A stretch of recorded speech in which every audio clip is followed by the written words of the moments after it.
Gloria a Dios. Vamos a buscar en el libro de Génesis capítulo 23, versículo 5.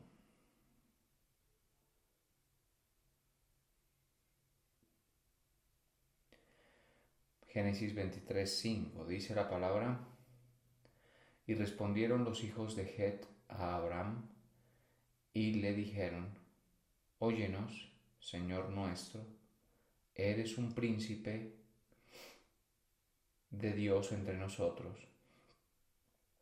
En lo mejor de nuestros sepulcros sepulta a tu muerta. Ninguno de nosotros te negará su sepulcro, ni te impedirá que entierres tu muerta. Y Abraham se levantó y se inclinó al pueblo de aquella tierra y a los hijos de Het. Señor, te damos gracias, damos honor a ti, a tu santo nombre. Pedimos, Padre eterno, que tú nos alumbres, Señor, tu palabra, que nos ministres en esta mañana. Te damos honor y gloria a ti, Señor. Te pedimos, Padre, que tú nos concedas recibir esa ministración de tu verdad, Padre eterno, que seas tú obrando en medio de nosotros. Hoy agradecemos las misericordias que tú nos concedes al estar delante de ti, Padre eterno. Hoy reconocemos tu favor y tu gracia, bendito Padre. Te pedimos que tú obres, Señor, en medio de nosotros, trayendo luz y verdad en el nombre de Jesús. Amén. Y respondieron los hijos de Het a Abraham y le dijeron: Óyenos, Señor nuestro, eres un príncipe de Dios entre nosotros. En lo mejor de nuestros sepulcros sepulta a tu muerta. Ninguno de nosotros te negará su sepulcro, ni te impedirá que entierres a tu muerta. Bueno, este pasaje en Génesis 23 es muy interesante porque nos muestra el momento de la muerte de Sara, los momentos que siguieron a la muerte de Sara, ¿sí? Donde vemos a Abraham inquieto por buscar un lugar donde podría enterrar a Sara. Esto tiene pues una explicación, y es que él en ese momento aún era un forastero en la tierra donde estaba asentado. Es decir, no era como tan sencillo disponer de un lugar. Y hay que entender que cuando vemos a Abraham, pues se trata de darle una sepultura honrosa. Entonces, no era como decir en cualquier sitio, sino básicamente pues vemos una inquietud de Abraham de honrar esa memoria de su mujer, de su esposa. Y dice que la vida de Sara fue 127 años. O sea, esto ya ocurre cuando Sara muere, pues a los 127 de Sara y 137 aproximadamente de Abraham. Y dice que estaba en Hebrón cuando ocurrió esto. Y Hebrón estaba en la tierra de Canaán. Todos estos aspectos los voy a ir poniendo delante para que entendamos algunos aspectos de esta historia. Y vino Abraham a hacer duelo por Sara y a llorarla. O sea, él pues tuvo su proceso, su duelo personal, pues por la muerte de Sara en aquella región. Y ahí es donde inicia este relato, que Abraham se levantó de delante de su muerta y habló a los hijos de Het, diciendo: Extranjero y forastero soy entre vosotros, dadme propiedad para sepultura entre vosotros, y sepultaré mi muerta de delante de mí. Es curioso porque Abraham no tiene básicamente propiedad sobre la tierra, es decir, Dios lo tenía en una itinerancia relativa, digámoslo así. ¿Por qué digo relativa? Porque por lo menos en tierra de Canaán se sabe que estuvo un tiempo largo, ¿no? Se asentó en una forma, podríamos decir, significativa en aquella región. Estuvo en diferentes sitios, no solamente en Hebrón, en varias regiones de la tierra de Canaán. Estuvo Abraham recorriéndola, bueno, yendo de un lado para otro, adaptándose, también siguiendo las indicaciones pues que Dios le daba, ¿no? En algunas de ellas estas indicaciones también tenían que ver con evadir ciertas crisis. En algún momento, por ejemplo, sabemos que incluso descendió a Egipto, Abraham, y esto también tiene su importancia porque esto fue un propósito de Dios para proteger a Abraham en tiempos de dificultad en la tierra. Entonces, él digamos que está asentado en una tierra de la cual no es dueño, ¿sí? Cuando, por ejemplo, Lot se separa de él, también vemos que Abraham no tiene esta, este apego, digámoslo así, a la tierra. Si Lot le dice, bueno, separémonos, y Abraham le dice, listo, si tú vas a la derecha, yo iré a la izquierda. Y si tú vas a la izquierda, yo iré a la derecha. Eso nos muestra una capacidad, digamos, de adaptación de Abraham tremenda. También nos muestra un criterio de restarle importancia a la locación por la percepción de bendición que él tenía sobre su vida. Esto se demoró en formarse en él, no fue algo de la noche a la mañana. Se demoró, es decir, vemos una cierta madurez en Abraham. Y por supuesto hay que entender que cuando Sara muere, pues hombre, ya la madurez de Abraham es muy alta, porque cuando Sara muere ya él esperó décadas por la promesa de su hijo, ya estuvo mucho tiempo viviendo como forastero, ya se separó hace rato de Lot, ya lo recuperó, o sea, aquí ya vemos un momento de la vida de Abraham bastante, de bastante madurez espiritual, ¿no? Y que se fue formando con el paso del tiempo. Sin embargo, él pues no era dueño de ninguna tierra oficialmente, ¿sí? En la tierra de Canaán que Dios le había prometido, él no tenía la titularidad de eso. Y esto tiene mucho significado para el cristiano, porque eh, sabemos que Dios sí que le iba a dar a su descendencia la titularidad de la tierra. Hoy vemos, por ejemplo, que finalmente hay titularidad de Israel sobre la tierra, en el moderno Estado de Israel. Es decir, esa tierra les pertenece. Son amos y señores de una tierra, por supuesto, muy reducida en dimensiones a lo que Dios entregó a Josué, pero de todos modos se tiene titularidad. Se cuestiona, se tal vez trata de desautorizar, digamos, la posesión de la tierra del pueblo de Israel, por ejemplo, en el moderno Estado de Israel, pero esto fue algo que las potencias del tiempo, de 1945 en adelante, definieron. Es decir, es un tema muy legal, digámoslo así.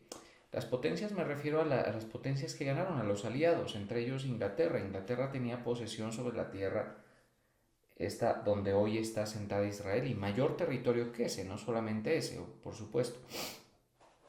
Las potencias que ganaron la guerra, la Segunda Guerra Mundial, podían definir quién se quedaba con la tierra y una de las determinaciones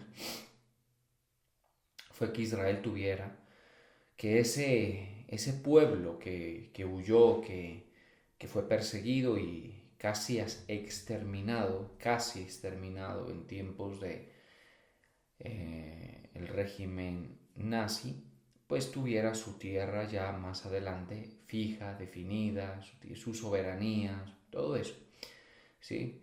Entonces, obviamente eso se viene a completar actualmente, pero tuvo un momento más cercano a la vida de Abraham donde se dio, ¿sí? Y es, aunque digamos cercano, bueno, obviamente pues pasan 400 años, ¿no? Prácticamente, tal vez más de lo que Abraham muere y Israel va, conquista y ocupa la tierra de Canaán, se establece allí y comienza a tener su soberanía y desarrollarse como sociedad, como sí, civilización en aquel lugar. Pero el hecho de que esto haya sido así no significa que Abraham no haya tenido una sensación, digamos, de desapego de la tierra. Y esto es, ahí es donde el cristiano debe tener un, una visión parecida, es decir, nosotros en el sistema geopolítico en el que vivimos, en el sistema social, ¿sí? Económico en el que vivimos, usted puede llegar a poseer tierra. ¿Sí? Es curioso porque al final del día el último poseedor de la tierra siempre será el Estado, ¿no? Eso es curioso porque por eso es que uno paga el predial, digamos, ¿no? Es como un arriendo anual de un uso de tierra, ¿no? Es un impuesto por vivir allí, digámoslo así. Pero obviamente hay una gran diferencia entre poseer tierra y no poseerla, ¿sí? Pero en el caso de Abraham, él vivió toda una vida desarrollándose y prosperando en un lugar donde no tenía titularidad y parece no inquietarle ese asunto a él, ¿sí? Eso nos muestra que en el caso de él, pues había logrado esta visión de que lo importante en la tierra es el acompañamiento de Dios en todos nuestros aspectos de vida, desde un punto de vista de la agricultura, por ejemplo, desde un punto de vista de la ganadería, que son elementos de la productividad de aquel tiempo muy relevantes y en los que Abraham, por supuesto, que tuvo que ver, ¿no? En otro aspecto también, en la posesión de agua. Es decir, Abraham, Dios le bendijo mucho logrando encontrar fuentes de aguas. Sí, de hecho, hay más de un altercado en la Biblia que se plantea sobre el tema de pozos que cavó Abraham y que luego terminaron en manos de otras personas y luego Jacob e Isaac entran en conflicto con los eh, coterráneos, digámoslo así, sobre esos pozos. ¿Sí? Entonces son aspectos de la vida cotidiana, ¿sí? Entonces, lo importante para Abraham, sin duda, termina siendo no tanto el lugar, sino el acompañamiento que Dios nos dé, traducido en respaldo, ayuda, apertura de puertas, ¿sí? Todos esos aspectos. Además hay que añadir a eso el aspecto de eh, otra visión importante es esa patria celestial. Entonces, mire cómo podemos nosotros ir construyendo una idea sobre lo importante de la visión de Abraham acerca de la vida en la tierra y de la relación con Dios. Mencionamos este aspecto de la productividad y todo eso de esta vida, donde por ejemplo él no se le ve apego cuando Lot le dice, separémonos, listo, si tú vas a la derecha yo voy para la izquierda. Y eso tenía unas implicaciones muy grandes porque significaba ver la tierra y no poner, por ejemplo, la expectativa de estabilidad, por ejemplo, en, la, en el aspecto de la tierra. A ver, permítanme explicarme en esto. Uno dice, ve una tierra verde, una tierra con mucha vegetación y uno dice, pues ahí promete mucho la siembra, establecer maíz sería bueno, cerca del agua tal vez, se ve que hay agua. De hecho, por ejemplo, en terrenos con desérticos como lo es hoy en día Israel, el verde prácticamente es un privilegio. ¿No? No es como nosotros acá que todo es verde, ¿no? Allá no es así y hay sitios muy secos y de nula vegetación. Entonces, toda esa tierra donde Abraham se movió tiene unas características similares. Cuando Lot ve el valle del Jordán, las ciudades de Sodoma, eso sí que era verde. Y hay que decir, en efecto, que era una llanura como regada, dice la Biblia. Entonces llama mucho la atención que Abraham diga, yo no voy a pelear por eso ni voy a ir en pos de eso. Obviamente vemos una estatura de fe que le permite a Abraham discernir que donde Dios lo ponga, siempre que haya su bendición y su respaldo, allí estará mejor. Y esto es algo muy práctico, pero por supuesto que va entrando con mucha lentitud en nuestra mente. Uno cree que peleando por ejemplo, una herencia, uno peleándose por un lugar, haciéndose respetar, dándose su lugar en un trabajo y todo eso, o peleando por el favor de X o Y persona. Esto desde chiquitos somos así. Mire que si hay un abuelo dadivoso, generoso, los hijos y los nietos pelean por su predilección. Es interesante.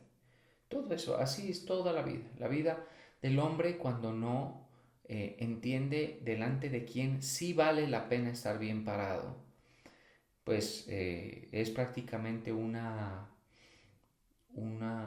contienda digamos, proveerse lo mejor en su perspectiva. ¿Sí? Cuando se van a repartir, por ejemplo, las herencias entre las familias, ya comienzan a pelear por las cualidades de un terreno, por ejemplo. ¿Sí? Se reparten lo mejor, tratan de obtener lo mejor y siempre hay algún desfavorecido, entre comillas, que queda con algo menos atractivo, digámoslo así. Bueno, en Abraham, en el punto en el que lo vemos pues interactuando con Lot, no se ve eso. Ahora, ya comenté este aspecto, podríamos desarrollarlo, pero también es importante atender el criterio de que Abraham va formándose una idea de que lo importante es ese respaldo en la tierra y también esa amistad con Dios en la tierra y también esa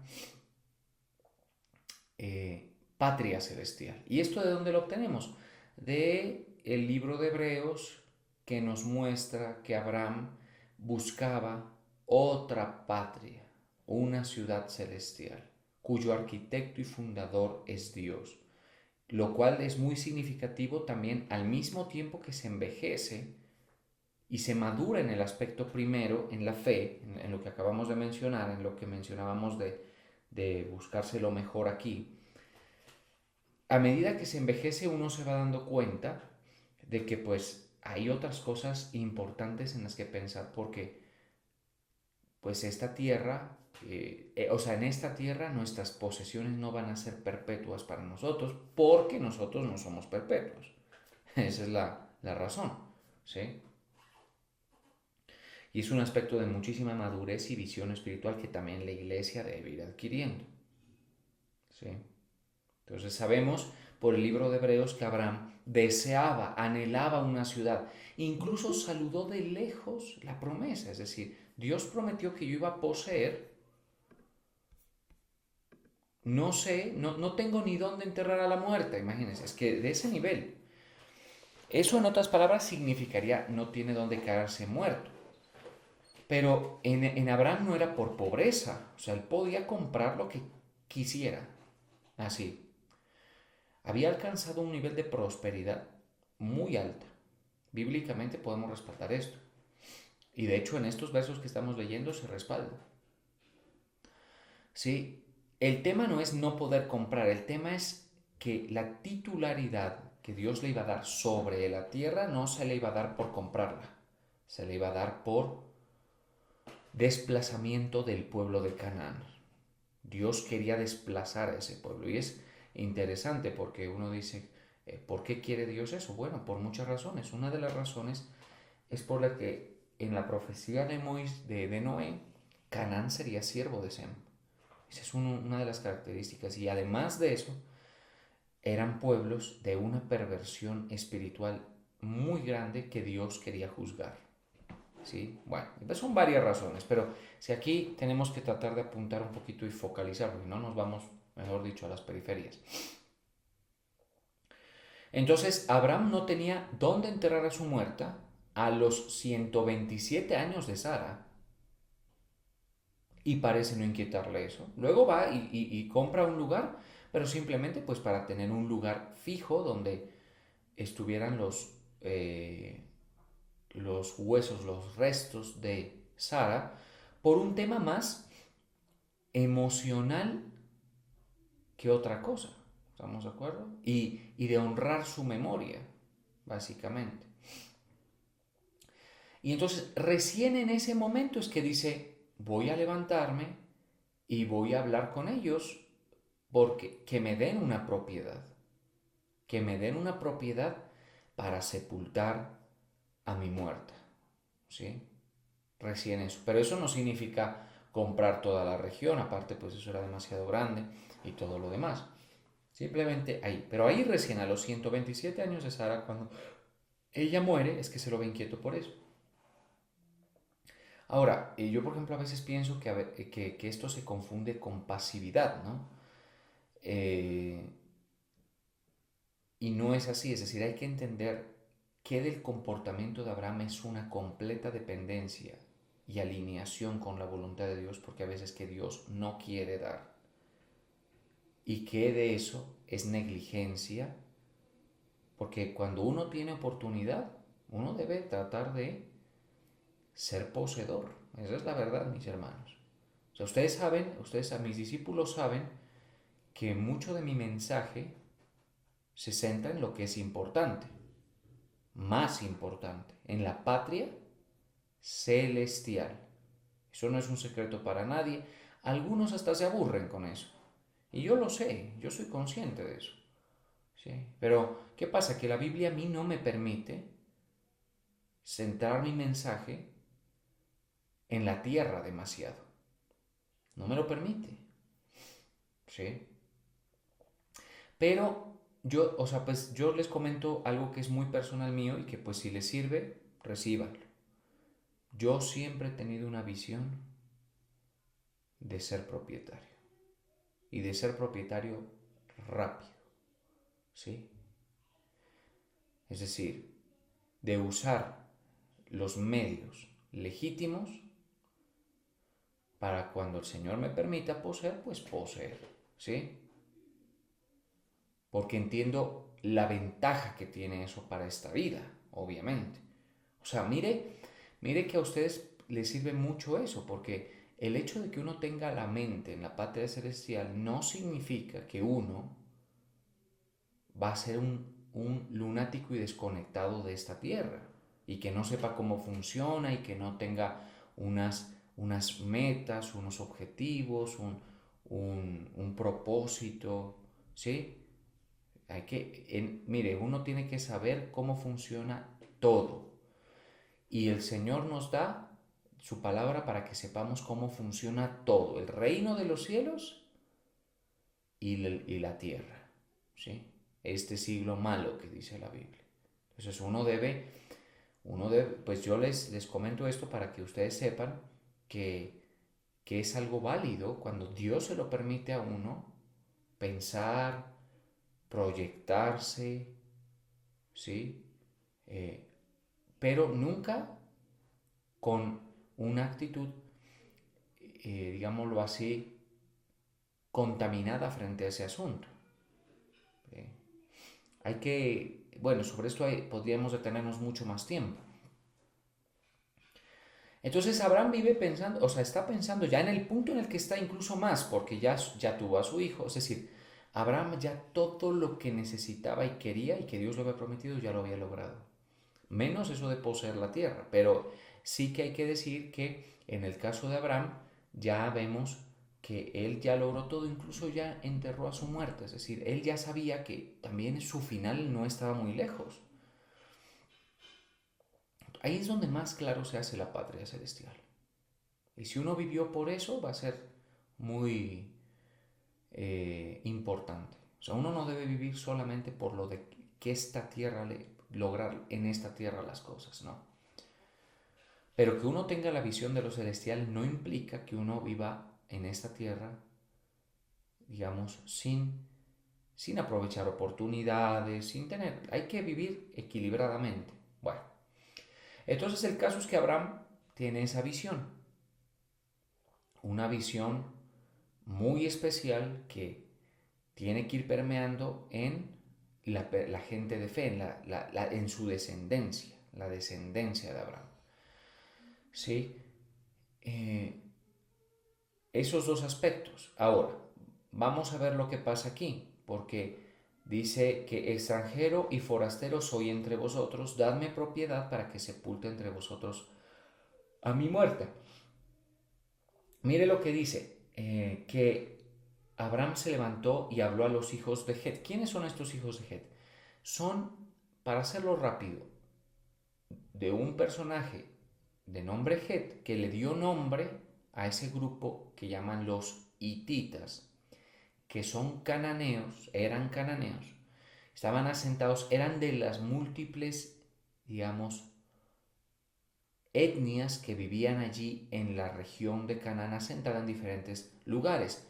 Puntualmente Hebrón. Luego sabemos que Hebrón tiene una relevancia territorial en Israel importantísima, sí, pero antes de que le fuera dado a Israel, que hasta hoy el desierto de Hebrón es un lugar mayoritariamente ocupado por Israel. Pues ¿qué vamos a ver? Que en ese tiempo estaba ocupado por hititas. ¿Sí? Los hititas eran un grupo de personas y habían muchos más en Canaán. Eran bastantes grupos, bastantes clanes, digámoslo así. En ese tiempo se habla más de esa naturaleza, ¿no? Bueno, pero entonces, ¿qué dice? Y le respondieron los hijos de Het a Abraham y dijeron. Y la respuesta de estas personas es por lo menos curiosa.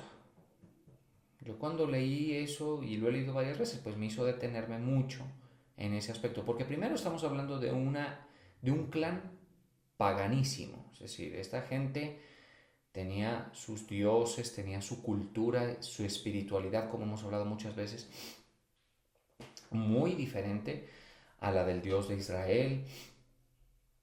Y obviamente, pues, incluso hablemos hasta de una escala moral derivada de toda esa cultura, por lo menos, digámoslo así, reprochable, ¿sí? Desde un punto de vista espiritual. Pero aquí ellos le dan un trato a Abraham y es como que si discernieran de qué tipo de persona están hablando, y eso que están hablando de una persona que no tiene un solo pedazo de tierra en medio de ellos. Eso es una cosa tremenda. Veamos cómo le dicen. Y respondieron los hijos de Het a Abraham y le dijeron, óyenos, Señor nuestro. Primero que todo, Señor nuestro, en un sentido muy reverencial. Él no era autoridad allí. Por eso es que él va y pregunta a ver cómo es que me venden, me dejan tener. No era autoridad. Sí, pero vamos a ver en unos momentos por qué es que este trato tan especial. Luego le dice, eres un príncipe de Dios entre nosotros. ¿Qué significado puede tener esto? Mire, le dice, usted es un gran príncipe entre nosotros, dice otra versión. Vamos a ver cómo lo traducen otras y vamos. Usted es entre nosotros un escogido de Dios. Todo eso tiene esa implicación. Y ahí está un concepto. Primero, que los hititas, hijos de Het, esos que les tocó convivir con Abraham en Hebrón, conocieron a Dios por medio de Abraham. Lo conocieron, ¿sí? Porque dice, es escogido de Dios, en mayúsculas, en letra mayúscula, entre nosotros. Es decir, ellos se dieron cuenta que ese Dios que acompañaba a ese personaje era el Dios verdadero y que ese Dios hacía la diferencia en todos los aspectos, ¿no? Entonces dice, usted es un escogido de Dios entre nosotros. Algo parecido pasa cuando Abraham desciende a Egipto y se topa con el faraón y más adelante con Abimelech, bueno, y todo esto, ¿sí? Donde reconocen, o sea, ¿qué pasa? En Abraham era, y eso es algo que también toca ir buscando, era evidente la presencia de Dios en él, la amistad de Dios con él, ¿sí? Era evidente. Donde él iba poniendo el pie, bastaba un tiempo que estuviera allí para que se dieran cuenta. Se dieron cuenta de muchas formas, ¿no? Una de las formas, por ejemplo, en el que en algún momento alguien se dio cuenta fue que Dios le dio un sueño a, creo que fue a Abimelech, si pierdo el dato, pues me disculpan, donde le dijo, no toques a Sara. Pues yo le iba a tocar porque me dijo que era su hermana. Sí, pero no la toques. Te estoy librando, te estoy guardando. ¿Sí? Es decir, Dios fue a los sueños de Abimelech para decirle, a ese linaje no me lo toques. ¿Sí me entienden? Entonces, cuando Abimelech lo despide, en lugar que tenía razones para enojarse, ¿no? Porque casi lo hace matar Abraham, ¿sí? Pero en lugar de enojarse, entendiendo esa jerarquía espiritual del patriarca, ¿qué le da? Le da regalo. Dice, vete de aquí, pero aquí te doy mis dádivas, mis regalos, todo eso. Ahí estaba, ¿sí? Ahora, uno dice, yo quiero tener eso, y realmente uno debe tener una actitud sana frente a eso. Es decir, ¿por qué quiere uno el respeto de la gente, por ejemplo? ¿Por qué quiere uno que lo vean como algo superior? Y se va a dar. Muchas veces la gente quiere eso es por vanagloria personal, por ego. Y no entienden que la relación con Dios nos va exigiendo cada vez más sacrificar esa parte. Aquí se lo está dando, es porque Abraham, miren, así de sencillo. No hay un perfil de fe más obediente que Abraham. Eso es consecuencia de la obediencia. ¿Sí? Y entonces aquí vamos a traer un concepto que es el acompañamiento de Dios, el respaldo de Dios, el favor de Dios en esta tierra está directamente relacionado con la obediencia a Él. ¿Sí? Obediencia. Esto, ahí no hay nada que hacer. Sí, pero usted habla de la salvación que no es por obras. Sí, y lo reitero. Pero esto es un perfil, digamos, un aspecto de análisis diferente. ¿Y qué significa obediencia? Obedecer, ojo, obvio, el llamado celestial.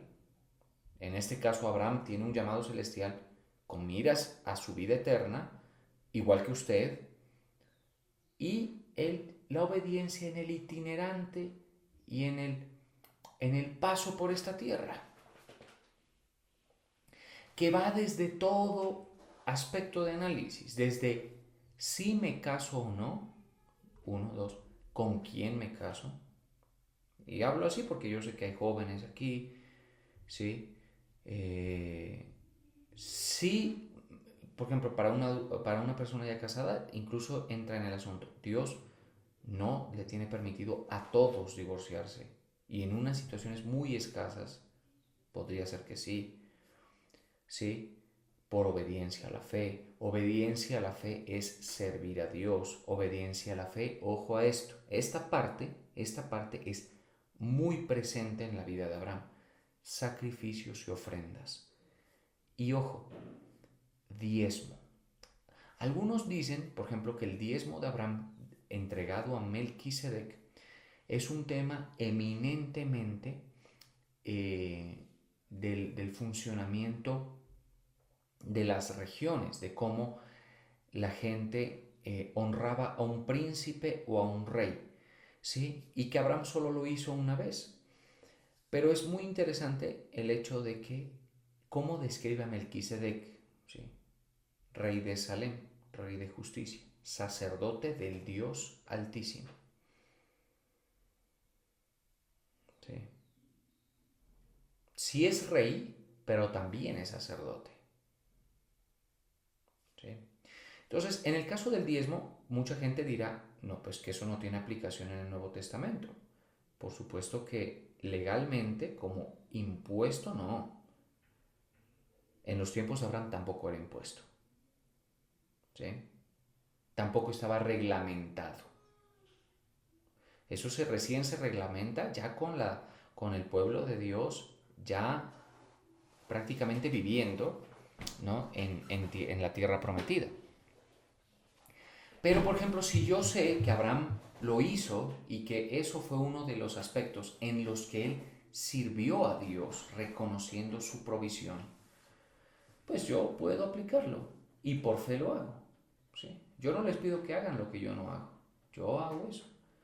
¿Y qué se da uno cuenta? Pues que hay una provisión sobrenatural, que uno a veces uno se dice, no, pues yo con ese nivel y con ese perfil profesional no doy para eso. Y eso yo lo veo mucho en la gente. ¿Y eso qué significa? Que Dios está hoy aprobando eso. Con una actitud sana es correcta. ¿Se me entiende? Y uno no tiene que estar hablando todo eso todo el tiempo. De hecho, yo sé que la mayoría de gente que me escucha en las reuniones de la iglesia, las grandes, ¿no? No lo hacen. Y ni que se los diga lo van a hacer. Eso tiene que revelárselo el Señor a cada uno a partir de palabras como esta.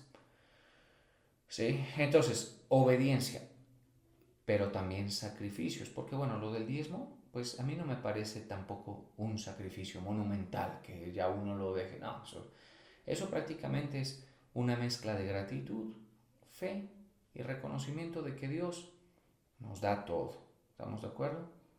Y de que me despojo yo de un pedacito para reconocer que el mes que viene, la semana que viene y todo mi futuro está en sus manos y que así yo me mantengo a flote y es algo que yo pues se ha podido comprobar, ¿no?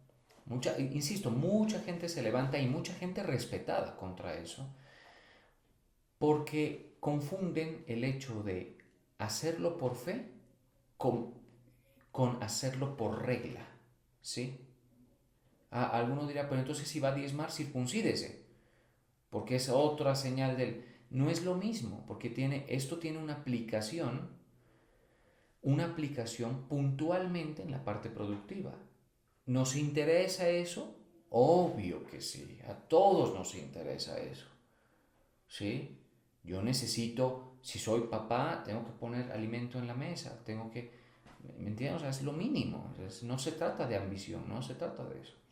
Entonces, es un sistema en el que una persona económicamente se relaciona con Dios en los términos de fe, no de ley, patriarcales, en los términos de fe patriarcales. Donde alguien dirá, pero es que eso en la ley ya quedó abolida. Sí, claro, en el Nuevo Testamento todo quedó abolido, toda la ley. Pero Abraham es antes de la ley. Y ojo, si bien se abolió la ley, en la ley de Moisés está el espíritu moral de la relación con Dios. No la tiene como marco referencial. ¿Sí? Entonces todo eso hay que tenerlo en cuenta. ¿Qué más? Sacrificios, obediencias máximas. Abraham hace unas obediencias, mis hermanos. Esa de poner en el altar a Isaac, eso es una cosa impresionante. ¿Sí? Y hay que decir esto, ¿por qué Isaac? Miren, muchas veces se dice que Isaac la tuvo fácil, ¿no? Y en realidad no es que la haya tenido fácil, sino que entre, por ejemplo, el caso de Abraham y el caso de Jacob, uno ve, por ejemplo, unas vidas mucho más conflictuadas. O sea, uno en Isaac ve, por ejemplo, que hereda el respeto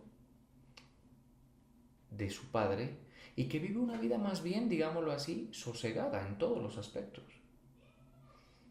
Y muchas veces la gente dice, bueno, es por ser el hijo. Cuando Isaac, cuando fue a ser sacrificado, ya era un adolescente.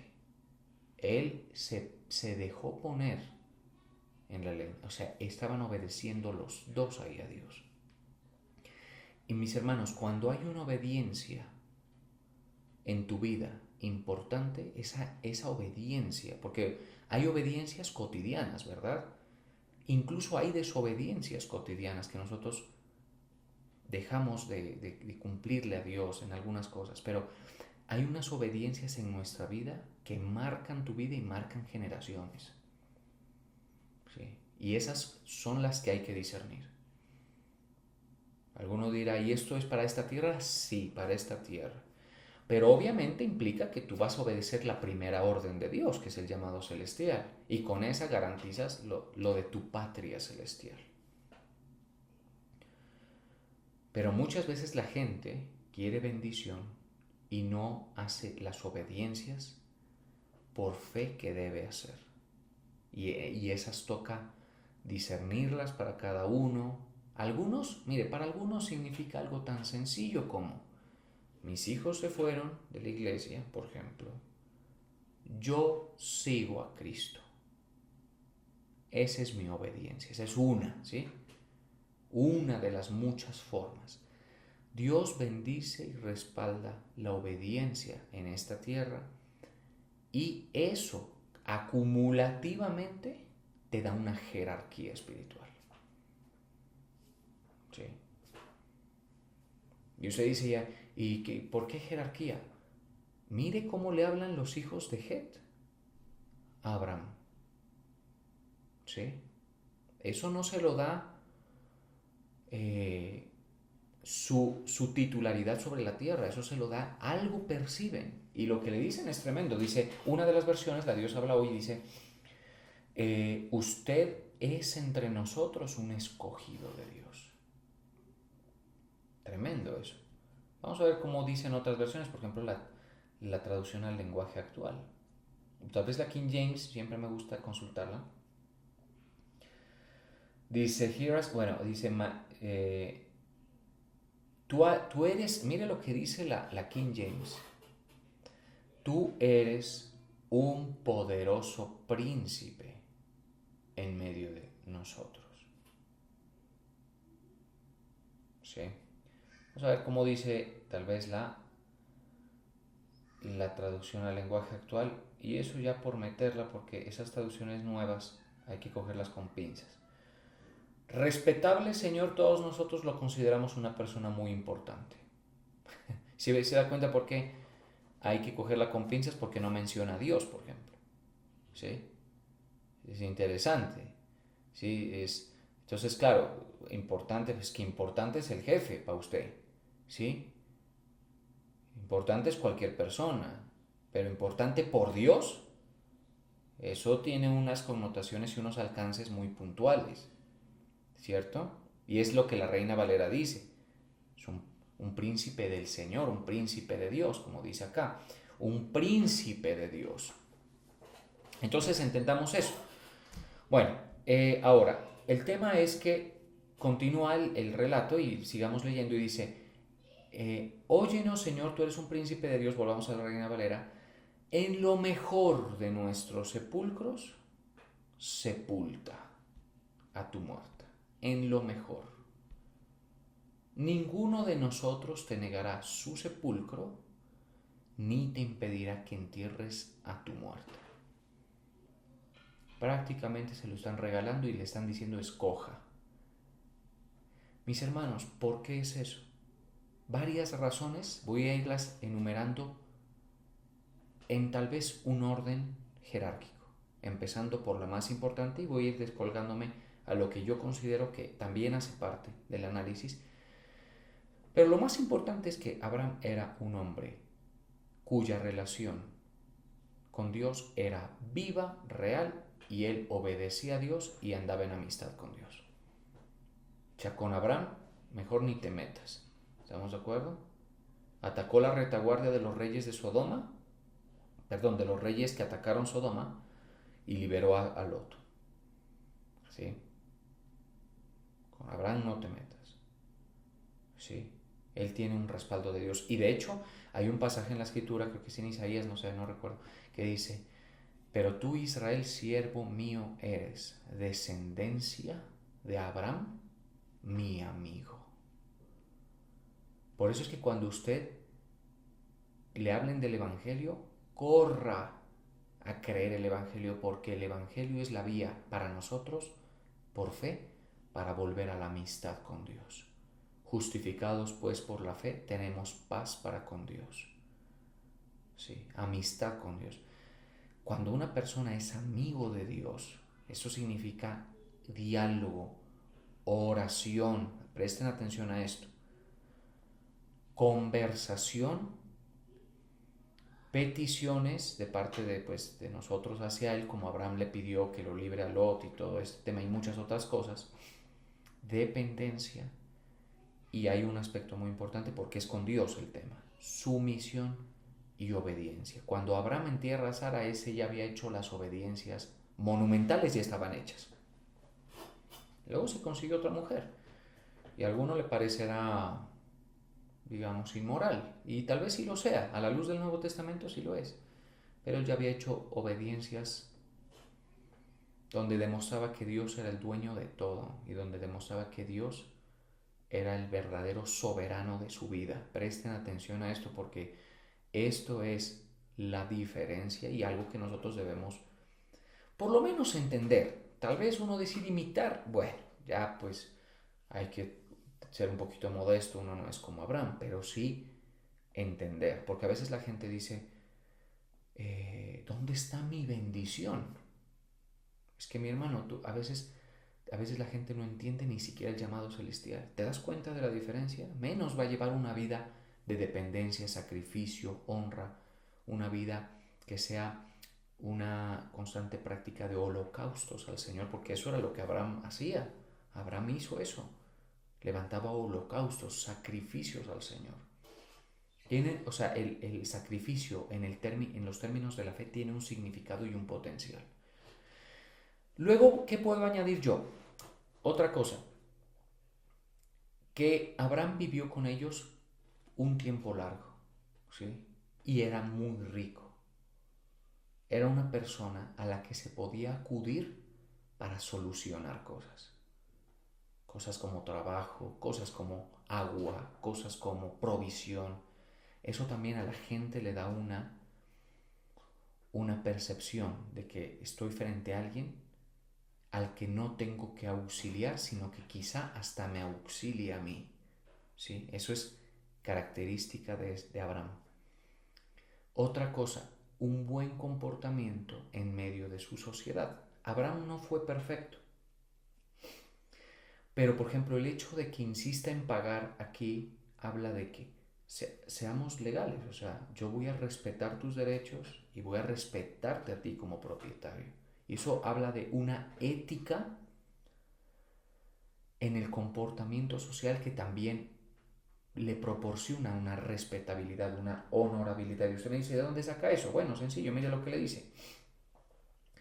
Si tenéis vosotros voluntad de que yo sepulte a mi muerta de delante de mí, oídme e interceded por mí con Efrón, hijo de Sohar,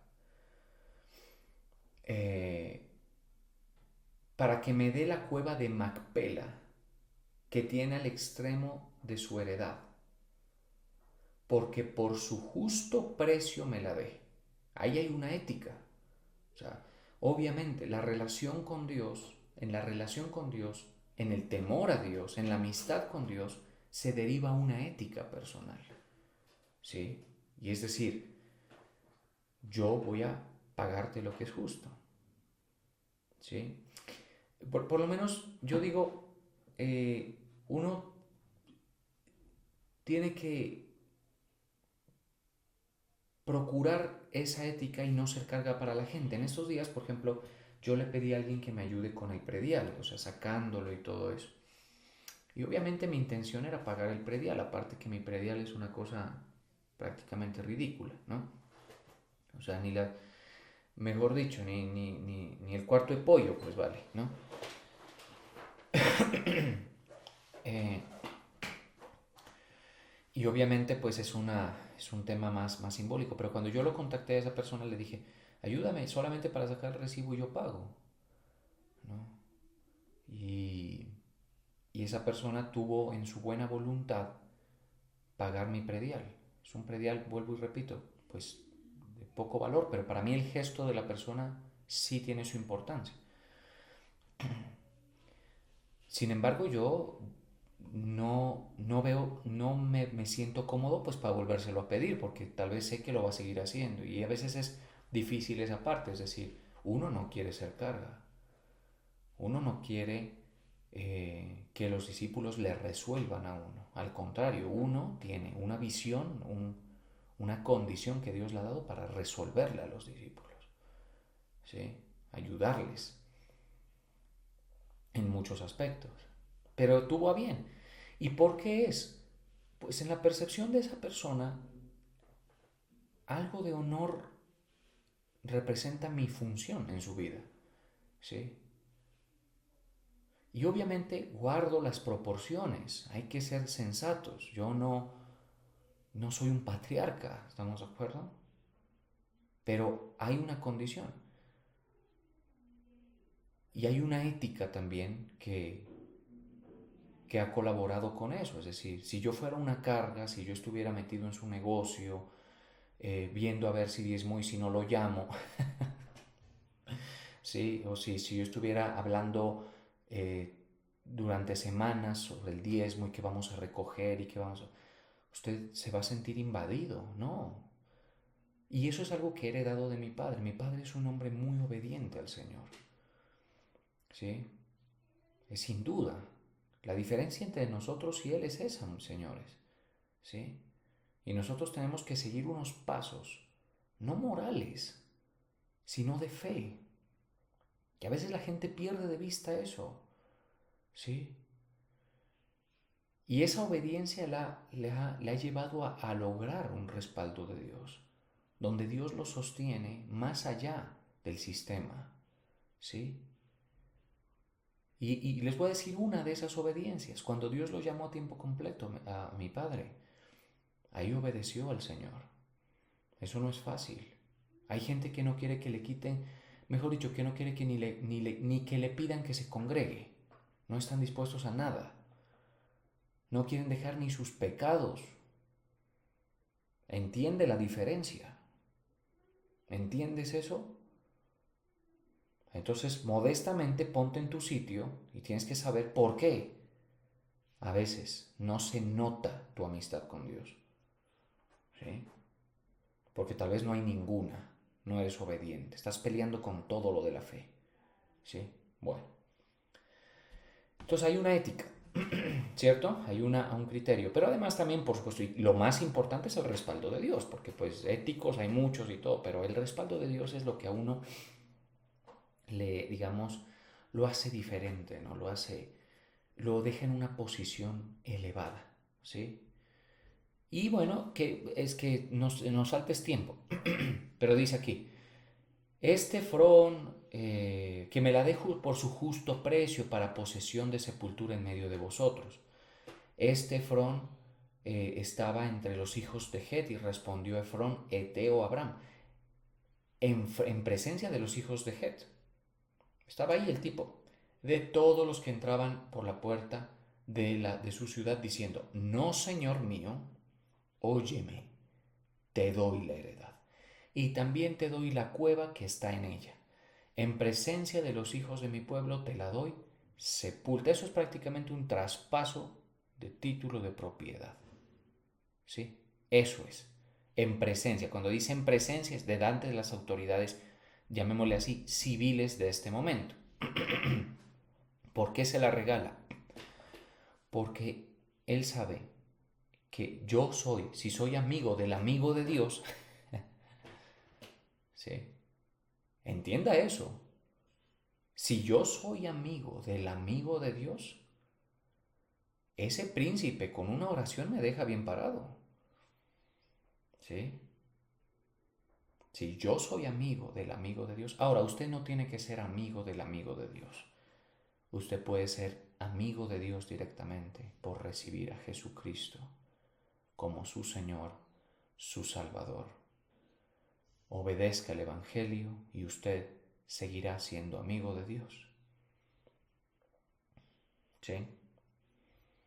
Pero cuando Dios esté desplegando una autoridad o un movimiento, algo así, disciérnalo, ¿vale? Entonces dice, entonces Abraham se inclinó delante del pueblo de la tierra. Esto es reverencia, ¿sí? Es así, se inclinó delante del pueblo de la tierra y respondió a Efrón, antes si te place te ruego que me oigas, yo daré el precio de la heredad, tómalo de mi mano y sepultaré en ella a mi muerte. Respondió Efrón a Abraham diciéndole, Señor mío, escúchame, la tierra vale 400 siclos de plata. ¿Qué es esto entre tú y yo? Entre ricos, ¿no? Entre ricos. ¿Qué es esto entre tú y yo? Entierra pues a tu muerta. Efrón, pregunto yo, ¿era rico por obedecer a Dios? No. Efrón era rico porque era rico. Abraham era rico por obedecer a Dios, ¿no? Pero aún así vemos que Efrón discierne esta cualidad, esa estatura, esa jerarquía espiritual, y de hecho lo tiene. Es decir, Abraham es lo más alto en la escala de obediencia, obviamente pues solamente después de Cristo, ¿no? Eso es inigualable, una autoridad tremenda, por fe. Bueno, terminemos ahí, vamos a orar.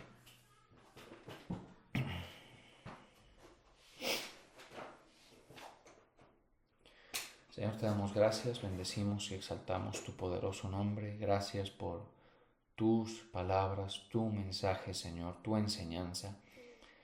Gracias, Padre Eterno, porque tú nos hablas a través de tus escrituras, Señor, y nos edificas, y porque tú nos estás llamando y nos has estado llamando a una amistad contigo, en la que no alcanzamos siquiera imaginar todo lo que se gana allí.